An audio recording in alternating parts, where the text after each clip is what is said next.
Hey guys, this is Kendra. And this is Jessica. And you're listening to Lucid Lab. We're in a new studio today. We are. It looks very familiar to our last one. We just copied and pasted. We basically, just picked it up and moved it into a different house. So we're going to see, though, the sound is going to be okay for us once we start editing. We're trying it out. Hopefully you don't notice. That's the hope. And then eventually we'll have 2 pod spaces. Mm-hmm. So we're hoping there's no difference between the two of those either, because we're trying to make our lives easier, and I'm moving, and that's part of the craziness of my life right now. And I'm going to set it up the same way over there, and so that we have more options, because I'm the one with a young kiddo and it makes things difficult sometimes. Yeah, it'll be easier at your place. She can, go watch a movie while we podcast. Well, that, or we can literally do an all night podcast like while she's sleeping. So it just opens it up for us to have more time to do this. Yeah, we are now setting up podcasts directly in both of our houses. So that just makes it easier. But that means one of us has to drive back and forth, but it'll be more fair this way. And both of us aren't driving like we were before. So. No, we're not. But I like coming to Boulder. It's my favorite part of coming to do this before coming to do this, because I get to see all the greenery, and it's so pretty here right now. Like Colorado, it has felt a little Washington Northwest like lately. We have been getting so much rain, and typically by now, if you went hiking or anything, it would start looking pretty brown, and we are still like lush. It is green. Like we look like Ireland. The rain has not stopped, and I love it because it keeps it cool throughout the day. Yes. A lot of people are complaining. They're like, why? I'm like, do you not remember what our summers are like? They can get pretty warm. Keep that away for a little bit? Thank you. I'm the one that just bursts into flames here. So. But speaking of the rain, like I tried to go to a concert last night and I was cursing the rain a little bit. It was supposed to be an all-day concert starting at like 4 p.m. And it was at an outdoor venue called Fiddler's Green right here. Not right here, way down in Denver, actually. Yeah. It started at 4 and it was like torrential downpour. And we kept waiting and we kept watching and we're like, okay, the cloud's going to clear. We'll go eventually. And the main band we wanted to see didn't come on the stage till 8:30. And so we ended up just driving down there and we went and hung out at a brewery and just, had some drinks and some pizza. Typical Denver stuff to do. But it was just nonstop. And then we got an alert while we're sitting there that we were under a flood watch. Oh, wow. I'm like, I don't know if we're going to go to this concert. It's not going to happen. And so it was me and one other girl. And then we drove over and we parked and it was still torrential downpour. We see all these people running out of the venue because I think it was just getting even worse and lightning and everything. Then it was probably 8:25. Just all of a sudden, the skies cleared, and we got out and we put our ponchos on and we were ready. And we went in, and the band came out right at 8:30, and they played for about an hour, which is about all that my 43-year-old ass can take nowadays.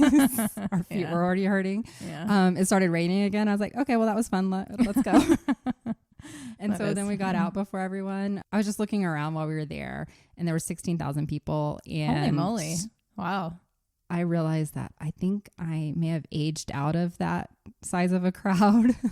That's a lot. I like the smaller things. Yeah. I feel like I would do what you've done and go to big ones if it's someone that I've followed for ever half my life or something. But I definitely love the small little intimate ones. Me too. Yeah. And that's what I've been going to mostly. I mean, I've gone to Ball Arena a couple times, but those are different. I don't know, it's more organized. Oh, and also at this outdoor venue, the only thing they had were porta potties or, I know. Yeah. I have also aged out of those. I remember when I went to the last one I went to, which I've already talked about, but the used, and that's what it was. It was just 40 porta potties and everybody waiting. And there was 100 people in line. And I'm like, I can hold it. I'm not doing this. And because it had been raining all day, they have a lot of grassy fields, but they weren't grassy. They were mud. Oh, so it was a mud fest. Thing. And yeah, but it was really fun. The band was great. We saw, they're called Stick Figure. They're a reggae band. I think they're from California, but they were really, really good. And they had a dog on stage. Oh. Anyone who knows them knows this. They have Coco as their dog, and the dog just walks around the whole time while they're singing, and the crowd goes crazy for their dog. It was, it was a really good vibe and good people. Good. That was my experience in the rain. And that's when you're just supposed to embrace it. Yeah, we did. Get muddy. A little bit, but Should have pushed her down. I'm just kidding. We weren't in the mud. We had chairs. We had the seats. That's good. So at this age, I don't want to like be in the mud fest, and you have to get there early to get a good spot. And mud does ruin things. I hate when I get home and I didn't realize that I'd stepped in a bunch of mud, because then it dries and it's so hard to get out of your shoes. So I'm probably past my festival days. I don't know.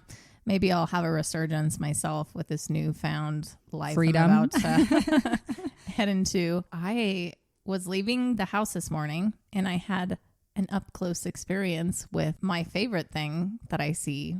A hawk? A hawk. I knew it. Oh my God. He flew right into my front tree.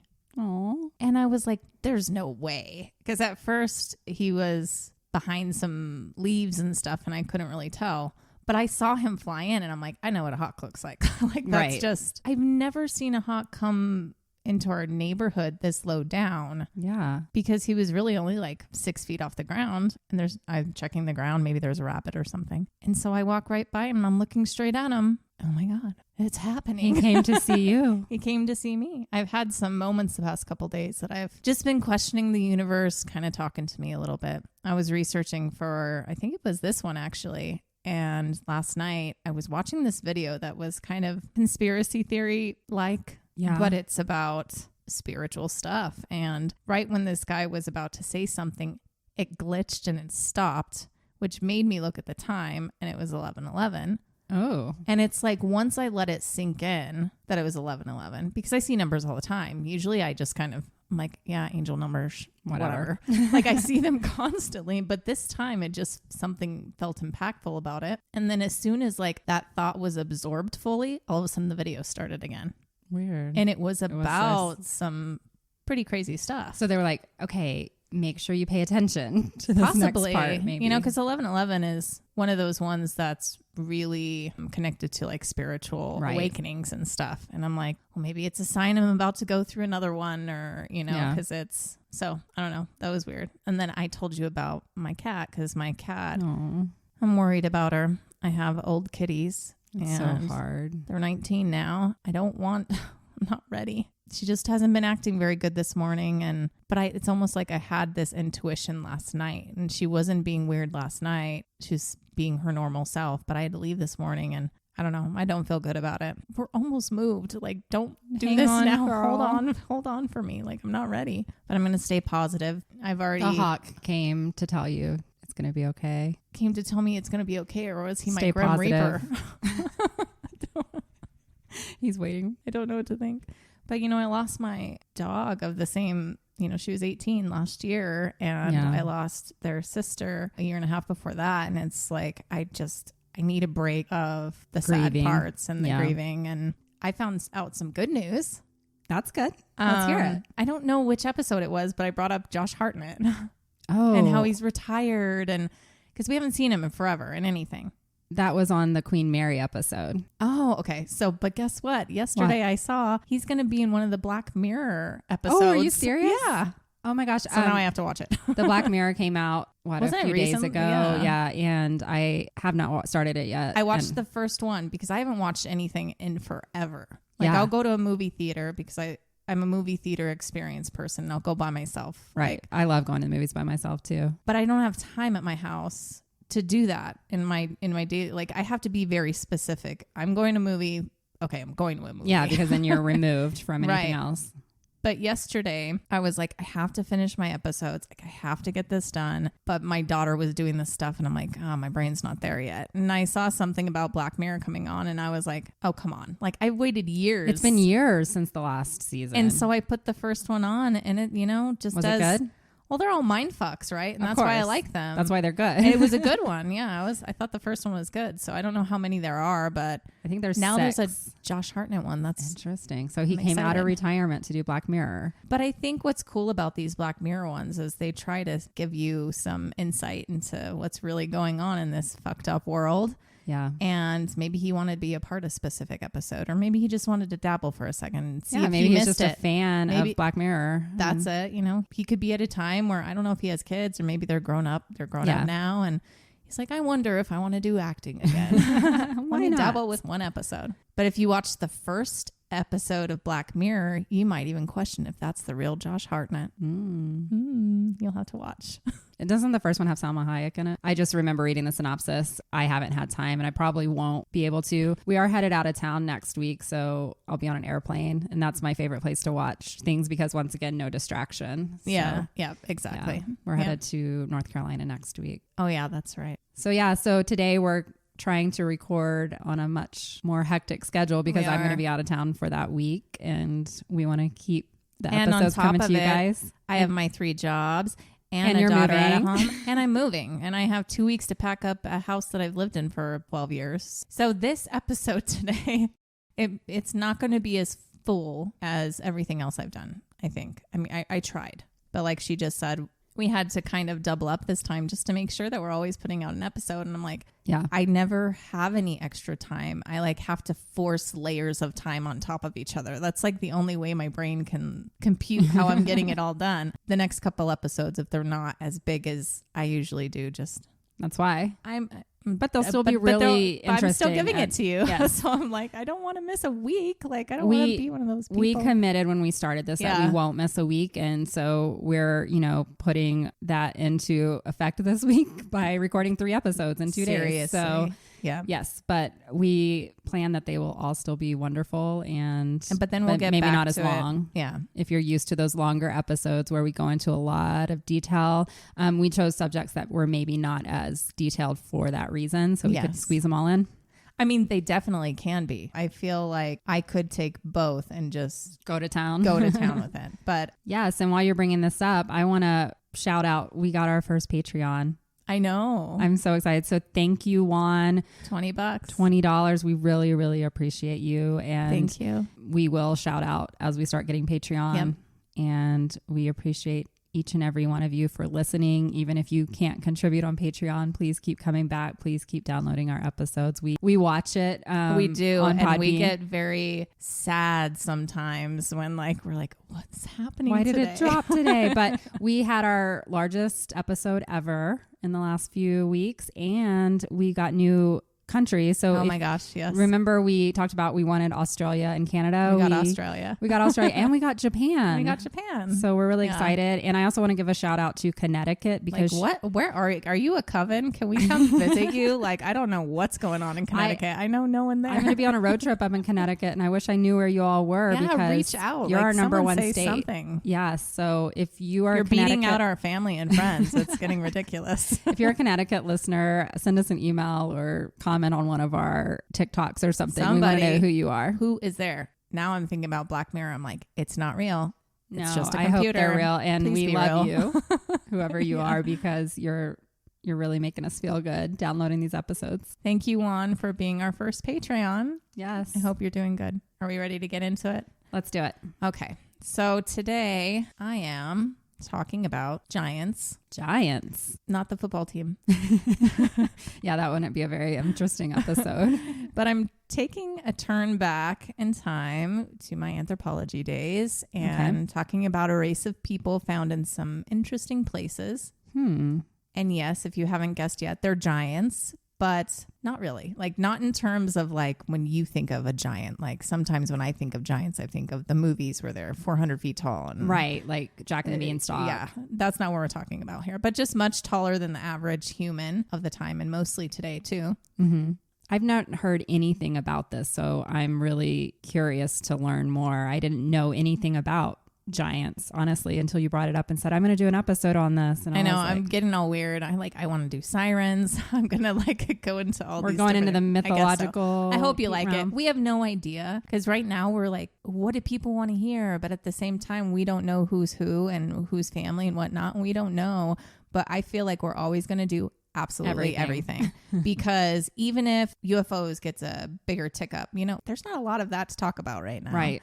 I mean, there's tons to talk about, but we want to last forever. And for us to constantly be doing one type of story, that's not exciting for us. And we're the ones that have to spend the time researching and writing up these episodes. So, and same thing with true crime. It's like, we love true crime. That's what brought us together, but that's not the only part that we want to go into. I know. And now I'm finding myself like, well, I don't want to do a true crime right now.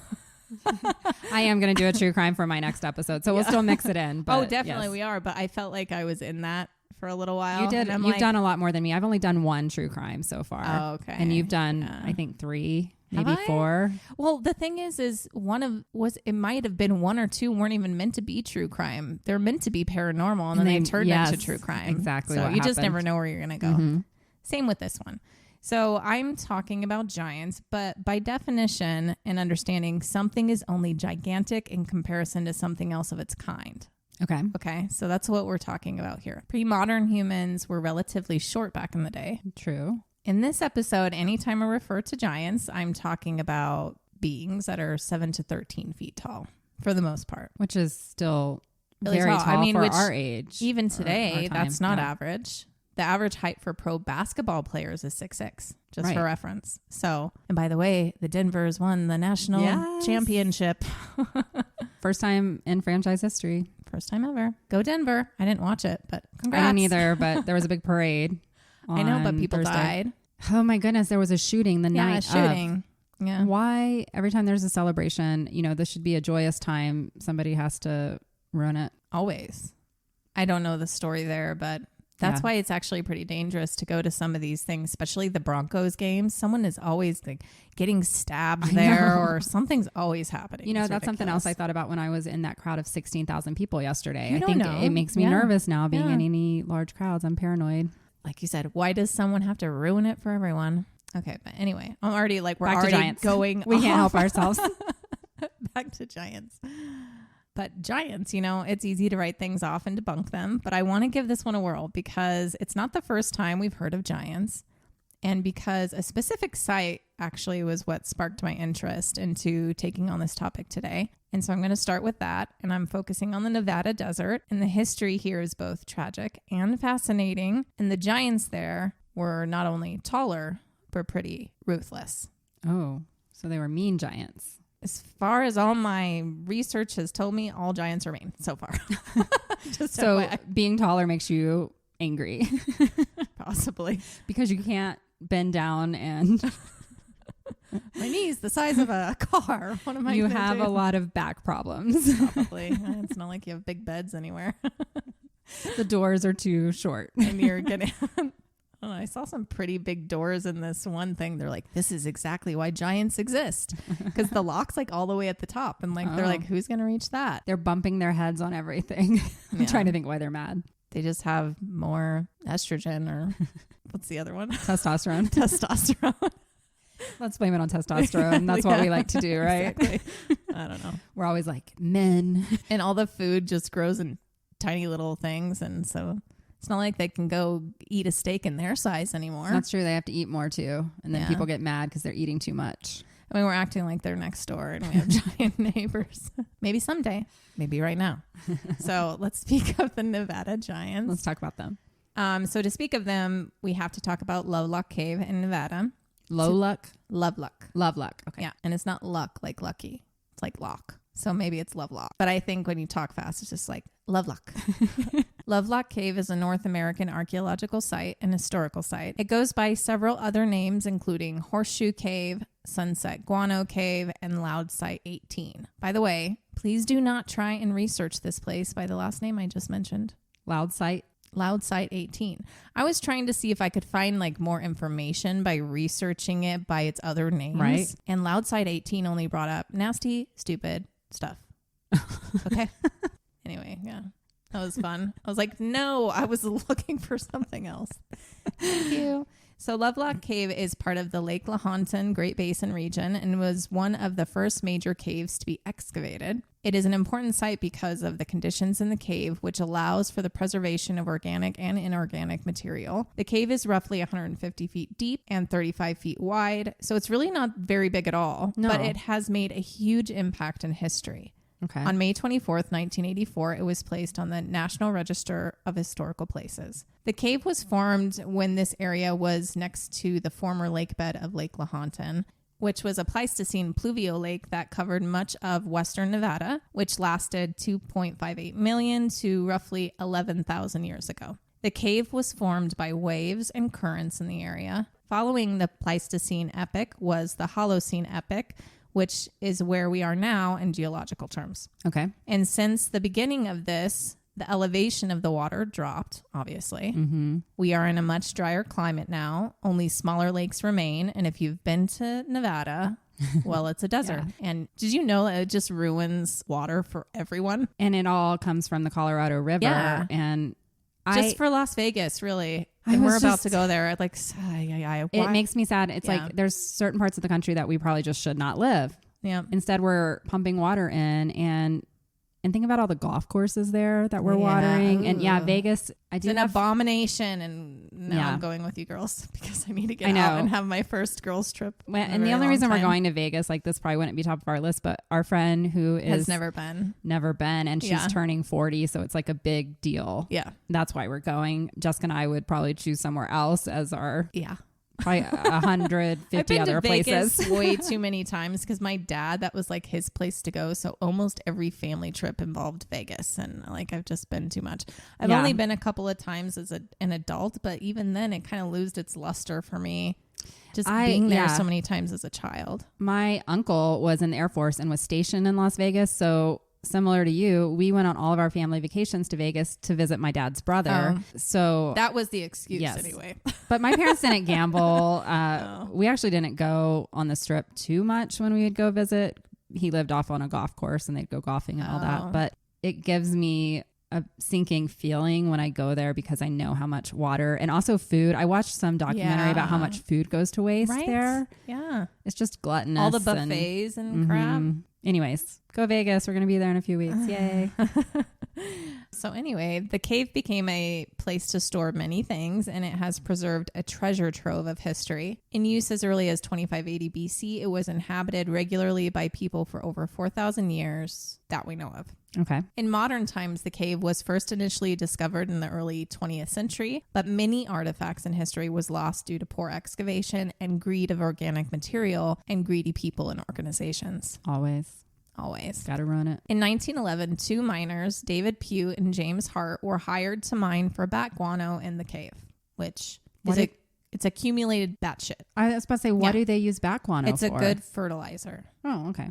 So without care, though, they dug out 250 tons of guano out of that cave. And throughout the dig, they came upon artifacts and kept only what they considered to be special pieces, but otherwise just damaged everything else. Okay. Only when the digs started to uncover more artifacts than guano were anthropologists made aware and brought in to take over. Okay. The first semi-controlled excavation was headed by A.L. Kroeber via an anthropologist, Llewellyn L. Loud, there's the Loud, in the spring of 1912, who were from the University of California Museum of Anthropology. Loud spent 5 months excavating the cave, looking for what was left from the mining, and uncovered some 10,000 material remains. Wow. This wasn't all from within the cave itself. Much of what the miners dug out was dumped outside the cave on like hillsides, so that was sifted through, while other items and materials were found inside in undisturbed areas.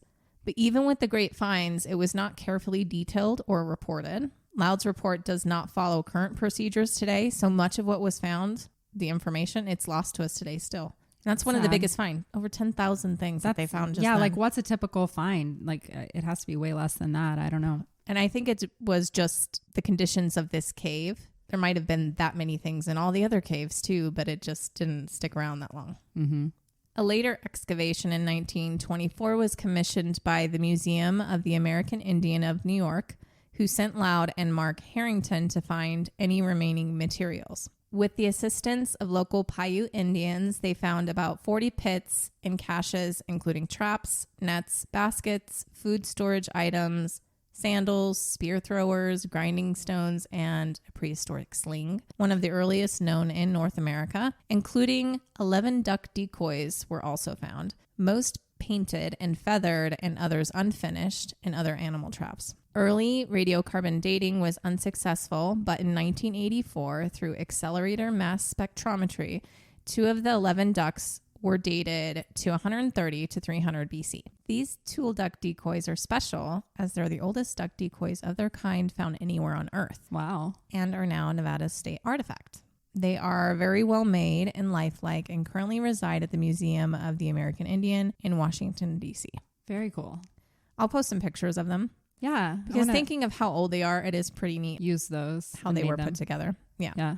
Among materials, mummified bodies and even mummified puppies and burials were found and dated to 4500 and 900 BP. This doesn't include any remains found or dug up through the initial careless removal of the guano. Of the 250 tons of guano they shipped out to fertilizer company in San Francisco, there were thousands of pieces of human remains and other materials included in those hauls. So unfortunately, who really knows what we lost? Exactly. Yeah. Over the years, most were sent to museums and left in storage for many years, but more recently were apparently repatriated in accordance with federal law, which I don't always believe when they say that. Well, we gave them back. I don't think so. What about the ones that you gave to all these weirdos with a bunch of money? Yeah. The more recent human occupation of the cave, in history anyway, from about 3,500 years ago until the middle of the 19th century, the cave was used by various native peoples for shelter, to store food, and other seasonal equipment. It is believed that it was heavily used in the winter months and not as much in the summer months because of insects. Fish and other wetland wildlife seemed to be the diet of the area. The cave was used in the 1800s as a gun, and human coprolite were found. Coprolite's just a fun word for poop. I was like, human coprolite. You literally type in coprolite and you'll get like Wikipedias of just a bunch of petrified poop. So they use that as their bathroom. Yeah, well, they use everything as their bathroom back then. You just go where you're standing. Gotta go. So what about the giants, though? I haven't mentioned those yet. No. Well, that's because with a lot of the things that were discovered, much conspiracy comes with it. You know, always. That's what we do here is conspiracy. Yeah. And if we were to take certain historical accounts of giants as truth, not that of just stories, we would all think a bit differently, I'm sure. Well, I mean, where did the stories come from? Like, there's always maybe some truth in the stories. This is the first I've heard of these giants. So the ones in Nevada. But it didn't faze me for a second. I'm like, sure. Yeah. Okay. Who are these dudes? I recognize that about myself. Sure, many people can claim to believe in the giants of stories from the Bible or other mythical creatures, but when presented with possible real-life evidence through discoveries, most are like swatted away, no. I think. Oh, that's not real, you know. But you know what? I like to stay open. We do.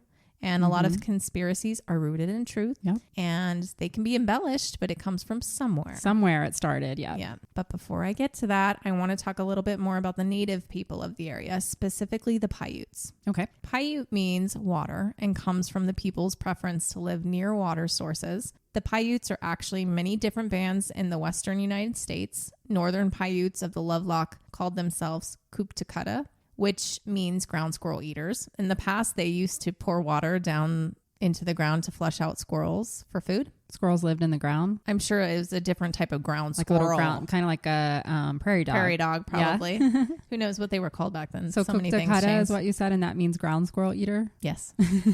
So they're like, this is what we eat, and that's what we're known as. I mean, just you're hungry, and then you're like, well, there's a hole. Let me pour some water down it. Maybe something will come out. Yeah.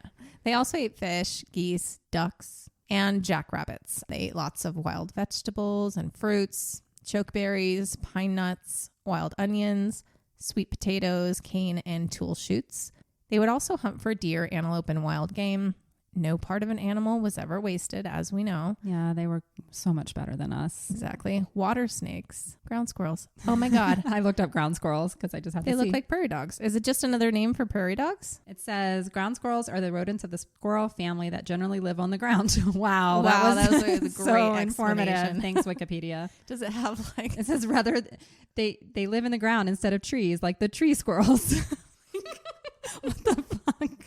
Like a 5-year-old could have written that description. But that's the description you needed when I was trying to... That's funny. They're like, Kendra, it's one on the ground, not in the tree. They're like marmots. They are also called marmotinis. Well, they look like prairie dogs. That was our biology fact of the day. So anyway, water snakes were prevalent and worn as decorative pieces, as belts around their necks, arms, and waists. Mosquitoes were very rampant, just like they are right now. Fucking mosquitoes. And locals would often climb to the top of Lone Mountain, where it was cooler to get away from them. Lone Mountain's Indian name is Wapangahaben, which means mosquito bed. Otherwise, they don't go there. No, but I think that they went there because they needed to lay down. Yeah. And so, Otherwise, they lived in temporary teepees made of sagebrush and tulle and used greasewood for fuel. They spoke a Shoshonean language of the Numic branch of the Uto-Aztecan language family. Prior to non-native contact, they lived a fairly nomadic lifestyle. Social organization of the group followed the main traditional unit of extended family. Bands were composed of loose affiliations of families, led by a headman selected for his abilities. So leadership was more task specific. So it wasn't just like one main person. The Paiute practiced shamanism. They believe in puha, which is a force that gives life to the physical world, the elements, plants, animals, and the people. Okay. They believe in many spiritual beings. Mm-hmm. They believe in many supernatural beings. Mm. Shamans can draw upon the powers of the universe and nature, often done so at sacred sites, such as caves or grave sites, or in their dreams. They were and still are an integral part of the Northern Paiute community. Interestingly, can you guess who came in and settled the area? White people. They keep popping up for us everywhere. Did they come and name everything after themselves? The Mormons. Oh, of course, the fucking Mormons. I can't get away from them. They're everywhere I go. It's because, once again, we're in the West. When we're talking in the West, the Mormons were there. The Mormons were determined to settle the area, and they helped to protect the Paiute from other bloodthirsty settlers. Well, that's good. Yeah. At least they started out nice, but it always changes. Always. So they protected or helped to protect from the Ute, which were slave raiders. To the Paiute at the time, and gold seekers. Mm-hmm. Not them, other gold seekers. Utes and Navajos were known to raid Paiute areas for women and children to trade with the Europeans. Oh, that's horrible. Northern Paiutes settled in the area to help with negotiations and protected themselves. Mormons, who had their fair share of religious intolerance, connected them to the Paiute. Connected over that. The Mormons gave them harvested food, clothing, and jobs to keep the peace and protect the land where they both wanted to stay. But just as with anywhere, we encroached on native lands. Always. It caused other issues, and ultimately it destroyed their traditional lifestyle and sovereignty. Too many people affected the animal population, and it destroyed the Paiutes' way of living as hunters and gatherers because game moved out of the area. Yeah, they're like, we heard about you white people, we're out. Yeah. The religious differences caused some clashes as well. The Mormons conducted a pretty heavy missionary effort toward the Paiutes. All of this created an imbalance, and starved native people started to raid Mormon settlements for food. Why do we always show up and try and like convert them? Because they're saying like, right? That's what they're trying to do. I mean, that's what they all try to do. You need that's to be what like we did me to all the Native Americans. It's like, just let them live their life. They've been doing this for millions of years before we showed up. But they're like, we wear pants and belts and like it's not made of snakeskin and we don't like that, so you need to leave. They're just ridiculous. And it's language differences and all of that. It just wasn't the way of life. And they think any land they see, they get to name and it's mine. Ridiculous. It's actually a really sad time, all of this. So throughout much of the area where Paiute lived in the Great Basin area, including parts of California, Utah, Nevada, Oregon, Arizona, and Idaho, the European settlements and competition for scarce resources resulted in several wars. The Pyramid Lake War of 1860, the Owens Valley Indian War from 1861 to 1864, the Snake War from 1864 to 1868, and the Bannock War of 1878. This is when Army troops and the government stepped in to form reservations in the mid-1880s. The continued introduction of other Europeans and animals into their land, the Paiute population drastically reduced from disease, such as smallpox, always to which the Paiutes had no immunity, violent conflicts, and starvation. The government tried to move all northern Paiute to Oregon, but that didn't work. That's not their area. Exactly. They're just trying to collect them and go put them somewhere else. Like, just go here and be happy. They tried, but they were here first. This was an absolutely despicable time. It was. In human history. It really was. Today in the Lovelock area, they are known as the Lovelock Paiute tribe of the Lovelock Indian Colony, Nevada. The reservation was established in 1907 and includes 20 acres, which is not a lot. Not that much, really. Now let's take a step back. That was just a snapshot of history in the area and of the people as we know it. So where are the giants? They're just teasing us. There's no giants. Tease. No, there's not. giant poop. That's how they knew. Giant coprolite and guano. So as we know, many Native American origin stories are passed down orally, right, from generation to generation, and this is the same with the tale of the giants. That is the story of the Sidica. The Sidica are a tribe spoken of in Paiute legend. Sidica means tool eaters, named by the Paiute for using tool-made rafts to escape them on the water. Mm-hmm. The Piutes have many accounts about this now extinct group of people living in several areas throughout Nevada. Many, shall I say, white settlers around the time during this first true excavation of Lovelock say it was just the Paiutes' attempt to explain all of the archaeological relics that was found in the cave of a cultural period preceding their own. Okay. And to that, I just want to say, well, screw you. Right. Yeah. You just showed up. What do you know, dude? They were already there. What do you know? Why are you already immediately disregarding the history of their land and what they're saying? Right. You don't know anything, Philip, whatever the fuck your name is, from Llewellyn. I'm like, what's an old name?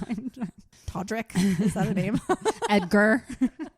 So a young Paiute girl, Sarah Winnemucca, or by her native name, Thokmitini, which means shellflower, wrote of them, calling them a tribe of barbarians. The giants? The giants. Okay. Sarah's story is quite interesting and it's tragic. She was a young girl when the government was forcing the people into reservations and when they tried to forcibly move all of them to Oregon. She was the daughter of Chief Winnemucca, who conceded in many ways to the government because he felt that it was in the best interest of his people to keep them safe. Probably makes sense. He knew they'd kill him. He made a judgment call, and she could speak English. So she became a translator between her people and the army. So she was a smart girl. Well, she was one of the only ones that could speak English. Yeah. And yes. I'm impressed by anybody who can speak more than one language because I cannot. I cannot either. Can you imagine the people who do it like 5?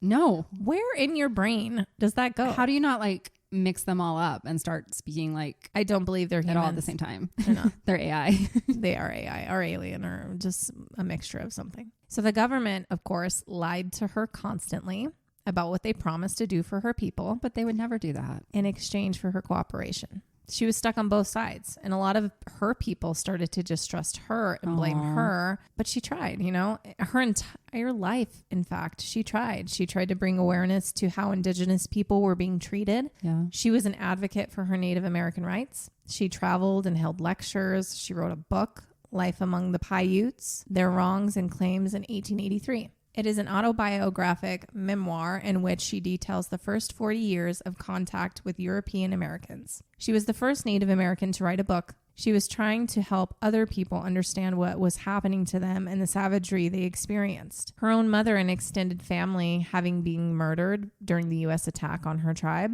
Oh my God. She wanted better conditions for her people and hoped proceeds from the book would help. But in a twisted turn of events, all of her earnings went to pay off her white husband's debts.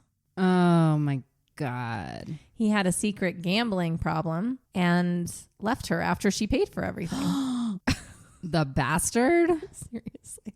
Don't trust a white man, girl.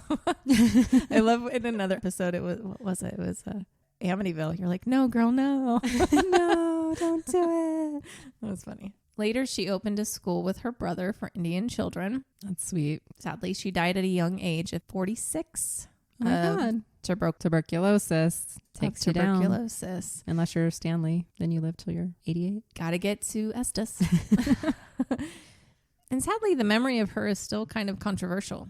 She's criticized for assisting in the assimilation of her people to Anglo-American culture, but others remember her for activism and social work. She's doing what she had to do at the time. I think she was brave. Yeah. And she came from both in a way. Right. So, she had to battle a lot, and I think she accomplished a lot in her lifetime because we're still talking about her right now. Right. And when you look up anything about this stuff, she's there. She's there. So maybe not in her lifetime did she have that kind of impact, but she's having it now. So anyway, in her book, she describes this mysterious, white, red-haired tribe. White? They were white-skinned. Were they from Scotland? That's all I can. They're wearing skirts. How did the Scots get over here? Because they're all tall. They have those big, what are those called? I don't know. Axe? Not an axe, but they're like those big wooden, like smack people with them. Let me look it up, and it'll say it's a big wooden stick that you smack people with. It's like a big bat, but it's fatter. But no, just some big ass tall white dudes with red hair, and they were cannibals. They ate her people. Ooh. This was the story that was passed down to her, and one that Paiute hold to be true. They are described by the Paiute as vicious people who killed and ate their captives. Wow. Sarah described these people eaters as being so strong and fierce that they were able to jump at arrows being shot at them, catch them, and hurl them back at people. Okay. That's crazy. People eaters. I mean, they're out there. Have you heard about the red shoes? No. Oh my God. I'm not going to do that here with you. Okay. I'll probably talk about that at some point. If I die, I have a long list of reasons I might die now. If I look it up on my phone, will I die? No. Look it up. Anyway. I'm gonna be reading all about this shit while you're talking. I'm like, Yeah, don't do that. There was a couple parts where I'm like, where's Kendra? She's like, oh. So in her book, To Stop the Madness After Years of Warfare with these Sasquatches, all of the tribes of the area banded together, including Sarah's ancestors, and drove these cannibals into a cave and suffocated them by creating a fire at the entrance. That's really interesting. That of the Lovelock Cave. Okay. While in the cave, they were yelled out to come out and fight. Most refused. There were a few stragglers that did try and escape the smoke, but were killed upon coming out. Later, an earthquake rocked the area and the entrance to that cave collapsed. Okay. Leaving only room for bats to go in and make it their poop home. 250 tons worth. The Guano Cave. The Guano Cave. Now remember, the miners were digging with no care to anything that they found, digging up bones, artifacts, and tossing them willy-nilly. Right. Well, prior to this, some Paiute people of the area took a man by the name of John T. Reed to the cave and told him the story of these abnormally large people and the history, and that they died in the cave. All he saw was batshit. So he didn't think much of it at the time and wrote it off as a story. However, when the miners were digging out the guano, they came upon two mummified bodies. One was 6'6", a woman. That's really tall for a woman. Which is abnormal for a woman. And another was 8 foot. Whoa. A man. Although the validity of this is argued, of course, now. Always. They were found 4 feet down under the batshit. It's just easier to say batshit. Guano makes, I want to think of fruit, and it's not fruit. You're right. It does kind of sound It makes me think of leathered fruit. Yeah. No, guano is batshit. So I'm going to say batshit. Is this where the saying batshit crazy comes from? Did they call her that? What, the 6'6" woman? No. She didn't know she was going to be buried under batshit. I was thinking all the people going in there and they're like, there's giants in the cave, and it's just full of batshit. And they're like, oh, these people are batshit crazy. Probably. I mean, you never know. I didn't decide to look up the origin of batshit crazy. Just came to my mind when you kept saying batshit, and then they were saying that they were crazy. Yeah. Now, 6'6" isn't extremely tall these days. 6'6" as a woman? Yeah. But it's not in just human terms. It's not extremely tall, but the fact that the average height of just our NBA players, which statistically I would say are the taller people, that's their average. What's the average on the WNBA? Because I bet those women are only 6 foot. Right. Yep. And even if we ignore this 8-footer, 6'6", yeah, it's pretty damn tall. But they are the only mummified bodies mentioned from that dig, and it sparked an interest to excavate further. Of course. Thousands of relics and bones were found in this cave during the miners' efforts, many of which have never seen the light of day outside of private collections. There is a lot of interesting stuff here. It is argued that the pigment of their hair, so this is to debunk, okay? It's argued that the pigment of their hair was due to the conditions of the cave and that it turned the hair red through chemical staining. In the cave? In the cave. That's odd. Why then did the Paiute tell of the story of these red-haired inhuman characters prior to any digging? Right. It's not just a coincidence. No, not at all. Sarah even speaks in her book about the red-haired crazies almost 30 years prior to the miners even digging in the cave, and that some of the hair from these people still adorns ceremonial dresses of her family passed down through generations. Wow. As their defeat was a victory for all tribes in the area because no one wants to be eaten. No, that's not the way I'd want to die. Ground squirrels for the win. Eat the ground squirrels, not guys. Not the people men. That's so weird. Like, where do these people come from? I'm sure you're going to get into this, maybe. So they claim that during the 1924 excavation, 60 average size human remains were found. However, if you want to see these specimens, you won't have good luck. Oh, they hid them? They hid them. Museums give you the runaround. Oh no, that museum has it now. And that one, it's not here. That museum has it. Studies have come out, those who were special enough and got to study some of the bodies apparently, stating that none were 8 feet, but average 6 feet. Again, not average. That's an interesting twist. I think they are all being concealed somewhere. Why? Because all they want to do is hide secrets from us. But why? Why, Jessica? Because it's called control. If you can imagine all these crazy differences out there, then that means that you don't have to be just like everyone else. I was saying, then you don't want to just go to your job every day and make money for business owners. You want to question They your hold whole, on to all the crazy, ridiculous shit. So we don't think outside the box. And then one by one, throw it at us so they can distract us while they do this other thing. From the other new crazy shit they find out. Exactly. So one woman, Adrienne Mayer, in her book Legends of the First Americans, also posed the more likely scenario to science for the red hair and states that the large bones or giant interpretation of the skeletons was just an entrepreneurial ploy of the time for tourist displays. I mean, this was during the time of crazy like freak show circuses. I was going to say circuses. And so it's not something to discount. Archaeologists confirmed the authenticity of this battle in other ways. They found broken arrows at the opening of the cave along with a charred layer.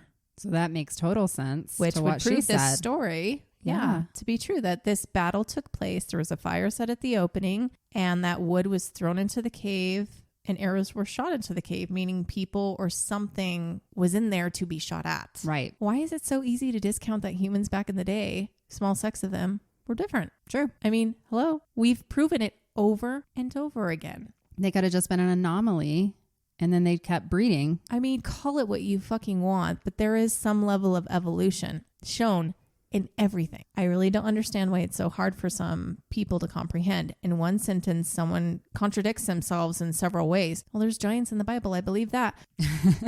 Humans were created 6,000 years ago. I believe that because of the creation of Adam and Eve and the interpretation of the time. Although timing is just that, it's an interpretation of what's being said. Nothing is said outright. No. But why is it so hard to believe that there was a really tall group of people who lived thousands of years ago that liked to eat other people? I mean, that's not a huge stretch of imagination.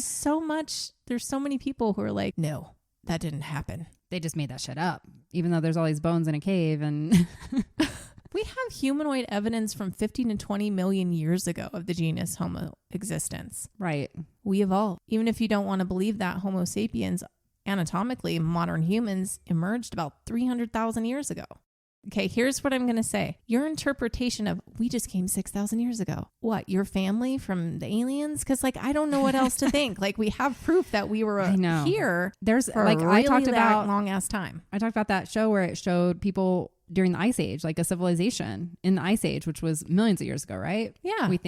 I think that just certain people who only want to believe the Bible as the one source of truth just do mental gymnastics to try and discount everything else. And that's a problem because you have to keep your mind open. You can believe in the Bible and believe in other stuff, I think. I think so too.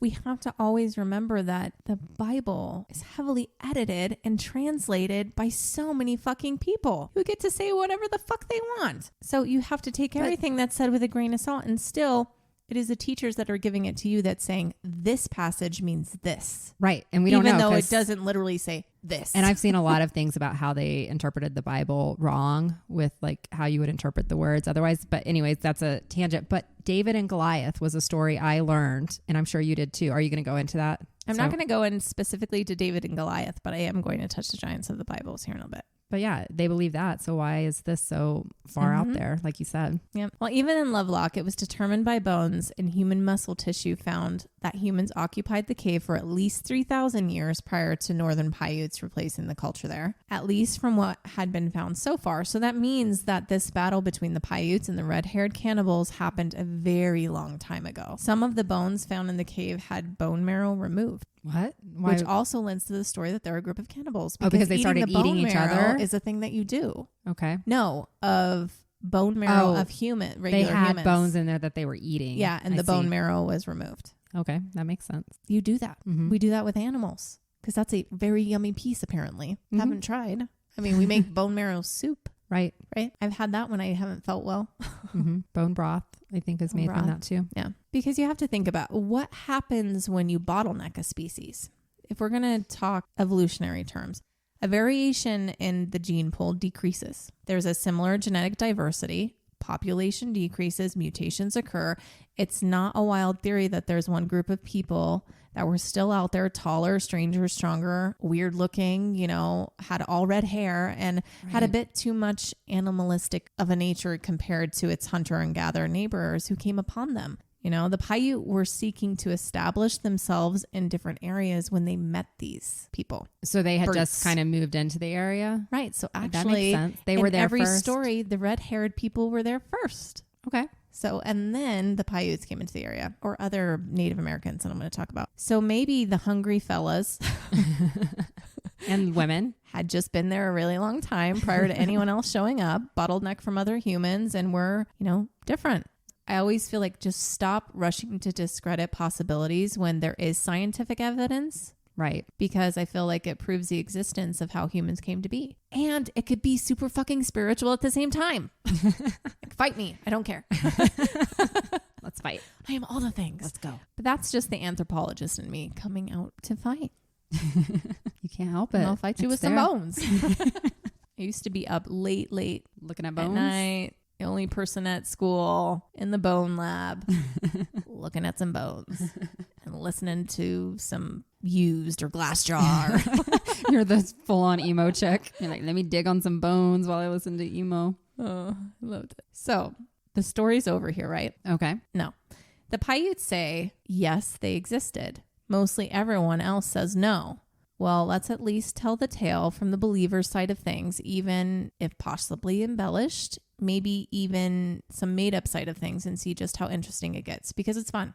And then let's compare it to some other similar and very tall people found in other areas of America and some parts of the world. Now, I want to say this real quick because it danced around in my brain for a while researching. There are like super tall humans now. We have them. Right. Why would finding one from way back be so rare? Talking to myself right now, why would I think that finding one would mean that there was like a different race? Because we have them now. We have super tall people who are alive now, right? But even now, if you were to scale the population down to earlier times, minus a few billion fucking people, maybe more, who knows? I don't know. The likelihood of coming upon numerous preserved skeletal remains of super tall humans would be, it wouldn't be so prevalent. No. So especially in one so-called burial site, okay? Right. Usually that person is a conundrum, but not a representation of the average height, even within their own family. Like they're a two generations the tallest person or something like that. And usually they find out they have something with their pituitary gland or it's like a syndrome. And sometimes it's not even that there's something wrong with them. It's just different than what they think our modern bodies are meant to be doing. The capabilities or whatever. Yeah. So 2 more bodies were found. This isn't talked about a lot in most of what I found, but apparently in the Humboldt Dry Lake near Lovelock, 2 additional bodies were found in February and June of 1931. One being 8.5 feet tall and the other being 10 feet tall. One was found to be wrapped in gum-covered fabric, similar to the Egyptians. Interesting. There was another 7-foot tall skeleton found in another cave by miners in the hills on the west side of Washoe Lake in the 1950s, roughly 100 miles from Lovelock. The skeleton was housed in the Mark Twain Museum in Virginia City, Nevada, before being repatriated to local tribes in 1992. And now, even more recently in 2013, a man, M.K. Davis, studying the cave with Don Monroe, noted chemical changes in the charred limestone of the ceiling of the cave, which only happens when temperature exceeds 1,500 degrees. Okay, so that'd be like a really hot fire? Yeah. It became a tar-like substance that later hardened. And while there, he discovered what he believed to be a giant handprint. So go find this video on YouTube. It's pretty darn convincing, and he explains everything really well. This handprint is on a large rock in the cave, but it is believed that the tall human, giant man, touched the ceiling first and then the rock and like fell into the rock from pain. Tall dude's like he's reaching, like kind of holding himself in this fire. Right. As he dies. Yeah. But the handprint is believed to have been preserved in this way because of the high heat. Poor cannibalistic Sasquatch. He's dying in the cave. And because of the extreme heat, he's reaching up his hand. He's touching the ceiling, and that gooey tar-like substance burns into his skin as he touches the rock. Mm-hmm. And the imprint left on the rock actually has evidence of dermal ridges. So human hand for sure. Yeah. Now hardened into the rock, but the hand is double the size of a man's hand. Go check out that video. I'll try to remember to add it to the show notes. But just another thing that lends validity to the Paiute stories of these giants. I'm a believer. And yet another smaller but larger piece of evidence to prove the existence of these beings. Remember I talked about sandals in the beginning? Yeah. Well, that included finding a sandal that was 15 inches long. And today that's like what a size would that even be? 23. Okay. That's like bigger than Shaquille O'Neal. And Shaquille O'Neal is already an alien. So, so what size? He's 22 or something, I think. Okay. Yeah. And his feet are enormous. They're huge. They're beds for puppies. He probably has puppies and he just go get in the shoe, honey. Another marketed difference found in the remains is their skulls. Because they're not quite like ours. It's not like they were just tall with tiny heads. Yeah. They had protruding jawlines, pronounced brow ridges, and an elongated skull. Okay. And they were big. Big heads, yeah. too. Well, it would match their 10-foot body. They were good. I'm like giving her a size of a head with my hands. Like y'all can see it. Like I'm boxing it out. It's like this big, Kendra. Wow. Someday I'll learn. But what about other giants? Because they weren't the only ones. Talks of a giant race is not specific to the Paiutes. Okay. A race of white giants has been passed down by numerous Native American tribes. Really? And worldwide. The Choctaw Indians of Mississippi, descendants of Hopewell and Mississippian cultures, passed down stories of red and white-haired, white-skinned giants 10 feet high, some including horns. Whoa. They called them Nahulo. Nahulo now to the Choctaw just refers to white people. Okay. Its meaning changed over time. But it originally referred to this giant white race and that they encountered them crossing the Mississippi River into Tennessee. Interesting. They were also cannibals, and they also fought them. A 50-foot tall natural geological formation, Nani Waya, is a mound that was used and built out by the Hopewell people about 1,700 years ago. Now it's a sacred site, and it's located in what is present-day central Mississippi. There are several natural openings, now closed up, but it's said that upon being attacked by these cannibalistic creatures, Choctaw ancestors hid there for generations. Wow. Inside the mound is, or so it is said, a subterranean world with a series of caverns. After hiding out for so long, they emerged to fight the giant enemies. Instead of forcing them into a cave and lighting it ablaze, instead they shot them with large poison darts. The poison was found from a mushroom that they found growing in their caverns. Okay. The Navajo speak of a similar giant race with great advantages. Mining technology and slaves who dominated the West. They referred to them as a Starneki or Starnaki. The Manta of Peru have legends of a group of giants who, instead of coming upon them, were surprised by their emergence from the shores on boats made of reeds. Described as twice the height of a regular man, with limbs to match, very large eyes, and hair to their shoulders, natives passed down stories of their sexually perverse ways, and it is believed that they were wiped out for that. A spiritual decision. Interesting. This is similar to the Navajo in that there isn't talk of a war or the people destroying them, but God or higher beings or nature deciding to remove them or take them back for abusing their power, which we're going to touch on again here in a minute. The Comanches also have stories of an ancient race of white giants. In the 18th and 19th centuries, Comanches lived mostly in Texas, New Mexico, Colorado, Kansas, and Oklahoma. Okay. The giants they encountered seemed to be somewhat more civilized in that they were powerful and had populous cities and valleys surrounded by protected mountaintops, but they became too proud and lost their values of mercy and justice and fell. It is said that all that is left of them now are the mounds, still on the tablelands where they used to reside. There is another theory of the mounds found in other places, that they are ancient burial grounds of giants that once lived. In the last 200 years of archaeological exploration, there are over 1,000 accounts of skeletons 7 feet or taller recovered from these ancient burial sites.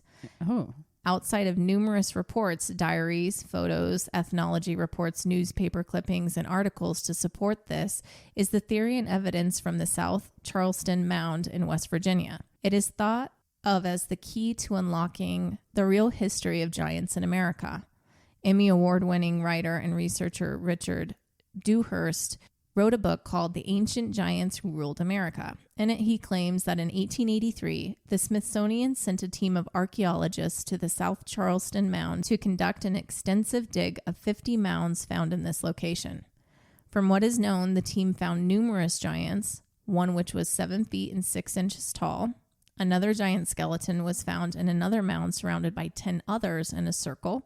Another large skeleton was found in what was left of a bark coffin, and it had a compressed or flat head type of skull. Okay. And in Wheeling, West Virginia, another group of skeletons of the same height, around 7.5 feet tall, were found. They also had strange skull formations with a very prominent back part of the head and low foreheads. So that kind of it's like the elongated what they said in head the and Nevada ones too. Similar giants, although taller, 8 to 10 feet, were found in Ohio in multiple areas.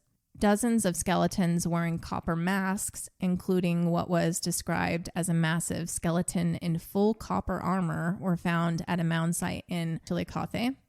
Another giant in copper armor was found in Centralia.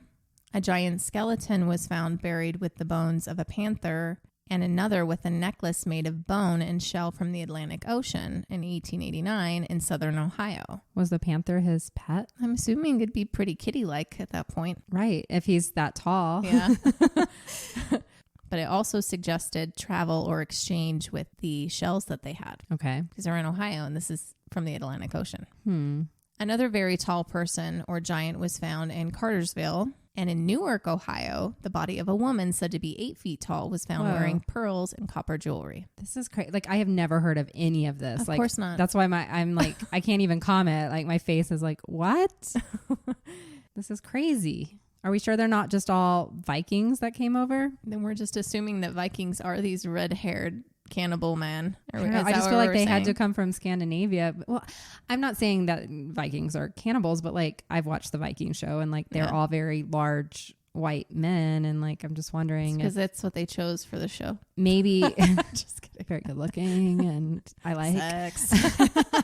But I'm like, maybe this was a race that was like pushed out from because they were cannibals, or they were like, you know, sexually aggressive or whatever, and they were pushed out from one of these Scandinavian countries, and they came over to the States somehow and spread out. Like, to me, I'm just like sitting here with the wheels turning, like, where did this race come from? Because I would think they migrated from somewhere into the United States. Just so interesting. Who's to say? Because also we're talking about a time when the landscape was not as it is now.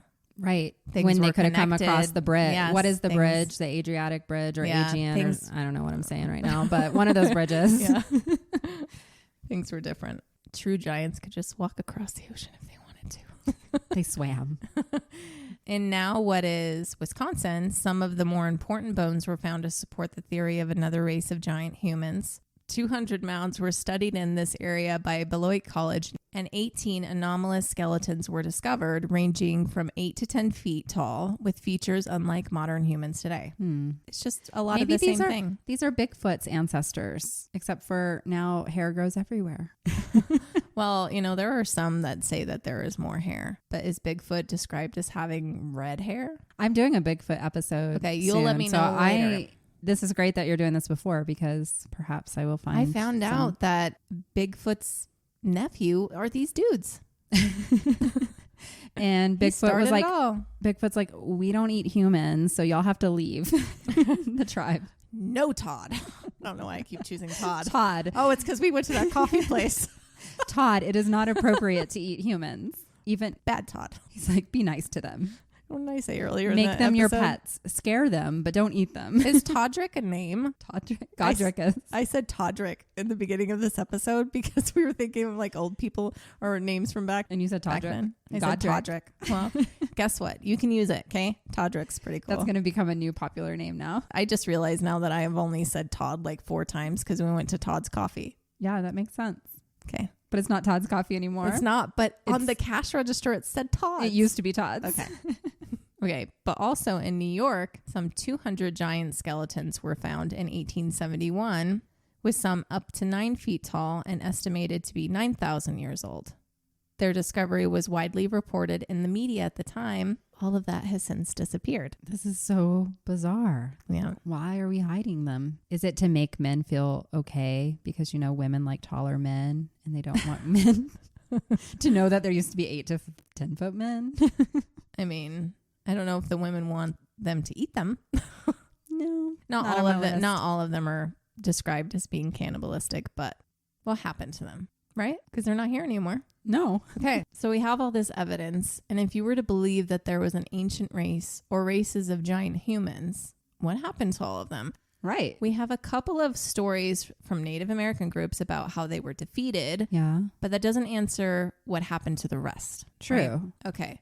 Well, as one writer said, Adam Stokes, maybe instead of looking at the bones and sites to try and piece it together, we need to turn back to the stories, turn back to ancient texts, and actually consider the mythological and religious traditions and accounts within them. Myths often hold facts at their core. Yeah. Now, some of you may know this next person, Eric von Daniken. Not ringing a bell. He's the dude from Ancient Aliens. Does he have the crazy hair? Like not the crazy hair guy. Everyone knows the crazy hair guy. Yeah. He is pretty ridiculous, honestly. He makes me laugh every time I watch it. I mean, I like him. I like this guy too. He is the author of many books, which includes his famous Chariot of the Gods. Not the crazy hair dude, this guy. Eric. He has received a lot of criticism in his time, but that doesn't stop us from listening. As he bluntly states, giants haunt the pages of almost all ancient books, so they must have existed. Yeah. All over the globe, ancient giants are present. How can we ignore that? The whole world decided to embellish the exact same story. And it's not like they can talk to each other, like for everyone to come up with this on their own. Like, no. Giants are mentioned throughout all of mythological history. We have the Titans in Greek mythology. Yeah. We have the Nephilim from the Bible. Yeah. Okay, now I'm going to actually talk about this for a minute because there are some crazy theories out there today about these guys being alive, well, and waiting. What? Yes. I actually wasn't planning to go into them because it's a bit outside of the giants I feel like we're talking about today for the most part. But of course I was on TikTok and we can't help it. I mean, you know, that's like my history. I love TikTok. Like it sucks you in. It's my so news. Bad. Yeah. But I was on there and there were just a couple videos that came up talking about them. And even though obviously when I'm talking about giants, you're like, oh, she's going to talk about the Nephilim. I'm like, no, it has more of this Native American spin to it. But fine. I took it as a sign that I'm supposed to mention them. Bring it up some way. So the Nephilim are these mysterious, very large beings from the Bible. Okay. Or giants. There are some translations or interpretations that say they are the offspring of fallen angels and human women, and others the descendants of Adam. However, their identity is disputed as their mention is ambiguous. I won't get into the different interpretations or arguments here. I'm not looking to argue with the Bible at the moment or someone's understanding of a few passages. But let's assume the giants existed back in the day and talk about the overall consensus of them, as they weren't the only biblical giants. Okay. But specific to the Nephilim, were they the giants in the way we've been talking about them here, 10 to 20 feet high, or were they great giants? I've heard accounts of 450 feet. What? 100 feet. The range is really wide when looking these guys up. That's crazy. I mean, the world would feel so much smaller if there were men that big roaming around. It seems like a waste of... They would just like smash everybody in their body path mass to be that big. How does a heart grow that big and like lungs? Who said they had hearts? I'm just kidding. They were big robots. You're assuming that they have the same anatomy. I would as we do. assume, yeah, but you're right. They're not human, obviously, at that size. No. But they were associated with chaos and destruction. much like the other giants we've mentioned so far in some way. And it is said it was because of them that the Great Flood came, because they were such bad assholes. Oh, you mean like God had to kill them because they were assholes? The Great Flood, Noah's Ark. Which is also in a lot of cultures. So in the book of Enoch, they said that the flood came because of these dudes. Fuckers. But some say that the Nephilim were so tall that the flood didn't kill them.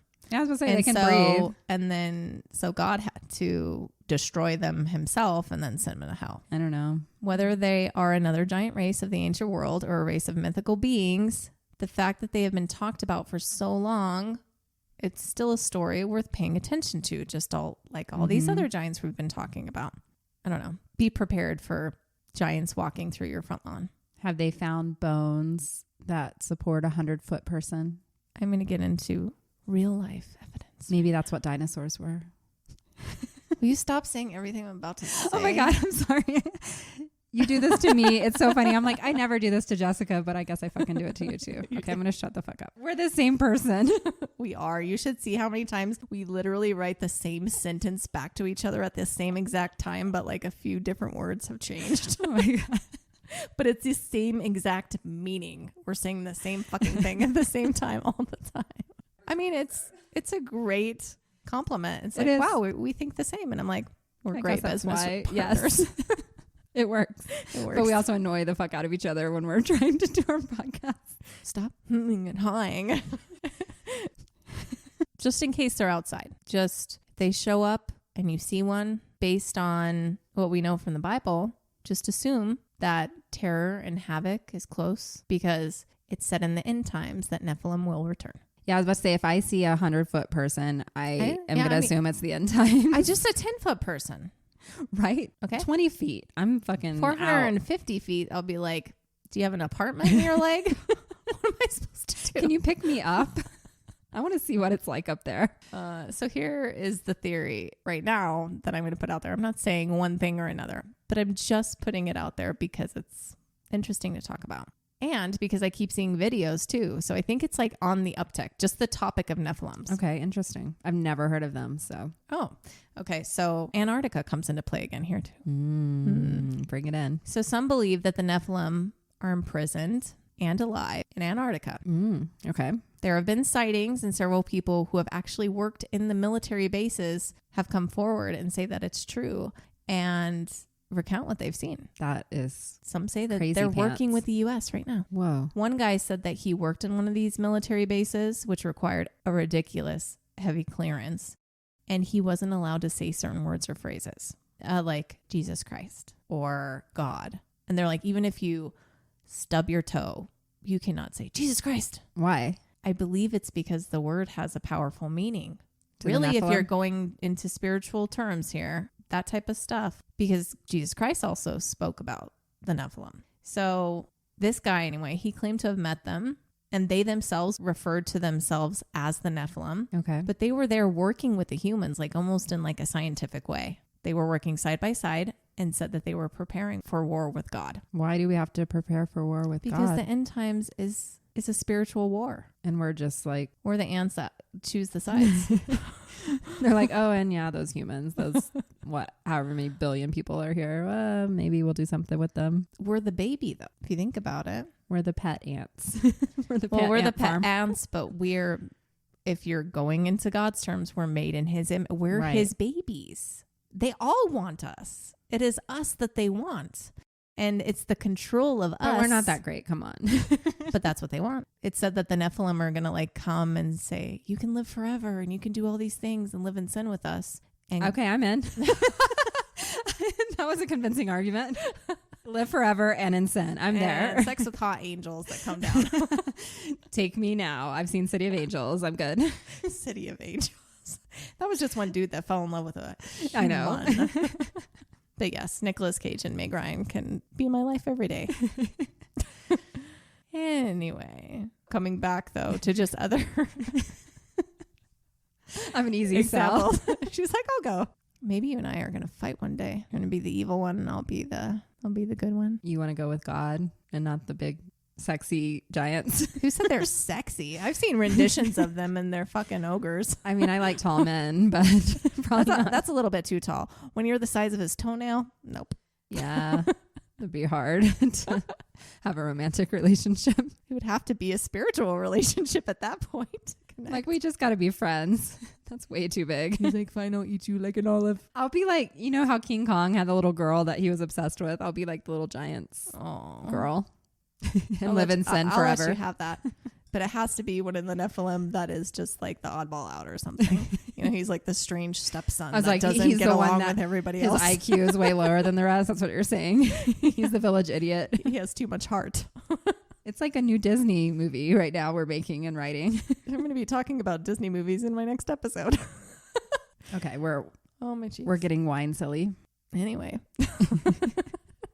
Another ex-military man came forward about meeting the Nephilim in Qatar. Okay. He and his team were sent there to transport what they were told was just something of pretty high value. And no cameras were allowed. No pictures were allowed. It was a really, really hot day. It was the middle of the day. And what they brought on board stunk really, really bad.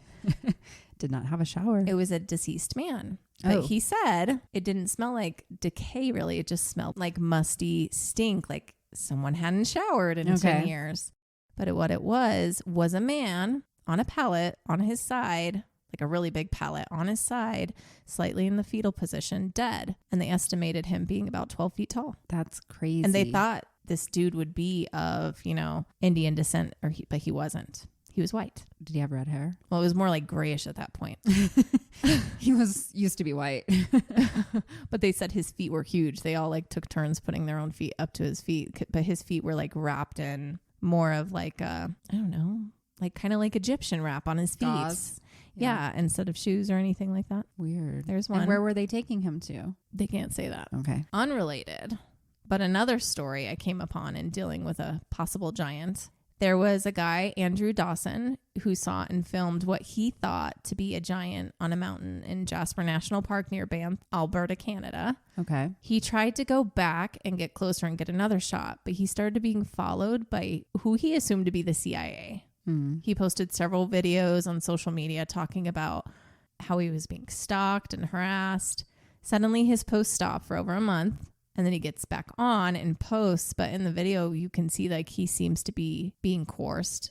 Like he's looking off with his eyeballs, like not turning his head, but like somebody's in the room. Somebody's in the room with him. He posts one more video and then he tragically dies a month later. But what's weird about this, his cause of death is unknown. It's just listed as unusual. And if you go online, there's 2 different days of death. And they're not close. July and December of 2022. Something's off. Nobody knows what happened to him. Just another one. We're not allowed to meet Sasquatch. Yeah, now I'm like thinking Bigfoot, something completely different. He's just a lonely giant. I mean, right now we're doing that thing where we're like, well, anybody who's 8 feet or taller are giants, but there's all kinds of different giants out there. Yeah, 12 feet tall. Like that's. But back to Daniken and what feel like now normal giants in comparison that we've been talking about. He believes all races of giants fell by their own doing. Many ancient texts suggest that ancient giants were oppressive and violent. They came to an end over time because of their own continued violent tendencies and actions. And that's a really common theme with most of these giants that we talked about. Are violent and not friendly. These giant civilizations are defined by violence, and they were self-destructive. They were violent with each other, too. They were power hungry. Documentation or oral tradition of them in this way is a universal phenomenon found in nearly every human culture and recorded history. Yes, some were killed in battle with other humans, maybe disease even, but ultimately they destroyed themselves until there were none left, or God did something with them. Evidence of life on this planet is always going to be affected by natural disasters. Simply the passage of time, the elements, war, mankind's ignorance, and lack of appreciation. So many things affect what is left for us to know hundreds, thousands, millions of years down the line. It's not that hard to believe that there was a race of giants roaming the earth, even many races. We chose the word race to describe people, but yet we are all human beings right now. The easiest way I can think of this actually is to look at dogs. They're all the different dogs. kind of, but look, They come in massive varying sizes, appearances, attitudes, yeah, aptitudes. We really have to stop thinking that we're the end all be all and everything that was and is. There is so much evidence in North America alone that we can't write it off as genetic anomalies. So what's the deal here? Mm-hmm. We have a long list of evidence to support giants or just super tall, crazy fucking looking fellas in our history, but it is still ignored mostly by mainstream science and written off as a grandiose explanation or explanations, even though we also have proof of evolution over time. The difference here is these beings would have lived during the time of anatomical humans, and that's harder to reason with, meaning it challenges the current theory of evolution. And we all know that science, religion, and mythology cannot agree on that. Mainstream science is pretty much silent when it comes to affirming the possibility of this ancient race or races. And there is a theory behind that too, specifically in America. It was and continues to be covered up, which more and more every day, I don't trust a single thing that is said to us. Claims are that the Smithsonian is behind some of it, ignoring the topic, hiding the evidence, and rumors are that they destroyed their evidence of giant skeletons. They claim to have repatriated a lot of them. Mm-hmm. Can we have proof? They are known to take remains for further analysis. And never bring them back. Never to be seen again. And I am particularly frustrated about this one because maybe I could have found out the truth. So my focus in college was anthropology. Right. My path was forensic anthropology. Yeah. Bones. And I hoped one day to get a place at the Smithsonian. So you that could was like have been. But this was like after solving a shit ton of crimes. Yeah. Like I was like, that's gonna be where I retire. But then I got pregnant and everything changed. So here I am. I'm 37 now, and I'm on a podcast with a girl. Now we're podcasters. I met you less than a year ago, and I have 3 jobs in a new place, and life is crazy. Future that's unknown. Yeah, it is crazy. But you know what? I never failed, and everything unfolds in a weird way. Mm-hmm. I'm grateful. Maybe Jessica, in another timeline, became the doctor. That's and true. She knows the truth because she's one of the crazy ones. And she's trying to tell you. I'm one of the crazy ones too, but we're all two crazy. Different versions of crazy. She has proof. She has proof. And she shows me in my dreams. But anyway, over the last 100 years, thousands of skeletal remains of giants have been found throughout the world. And the Smithsonian was quick to snatch up most of them and destroy them. In 2015, a case was brought against the Smithsonian by the American Institute of Alternative Archaeology and, not surprisingly, whistleblowers from the Smithsonian itself. The claim was documentation and evidence that the Smithsonian destroyed not just thousands, but tens of thousands of skeletal remains with varying heights from 6 to 12 feet. Wow. A Supreme Court ruling forced the Smithsonian to admit to these claims. James Sherwood of the AIAA stated, "There has been a major cover-up by Western archaeological institutions since the early 1900s to make us believe that America was the first colonized by Asian peoples migrating through the Bering Strait 15,000 years ago, when in fact there are hundreds of thousands of burial mounds all over America which the natives claim were there long before them and that show traces of a highly developed civilization, complex use of metal alloys, and where human giant skeletons remains are frequently found but still go unreported in the media and news outlets." Whoa. As proof during this court case, a 51-inch or 1.3 meter long femur bone was shown as evidence in court. One of the curators from the Smithsonian had stolen this bone in the mid-1930s and kept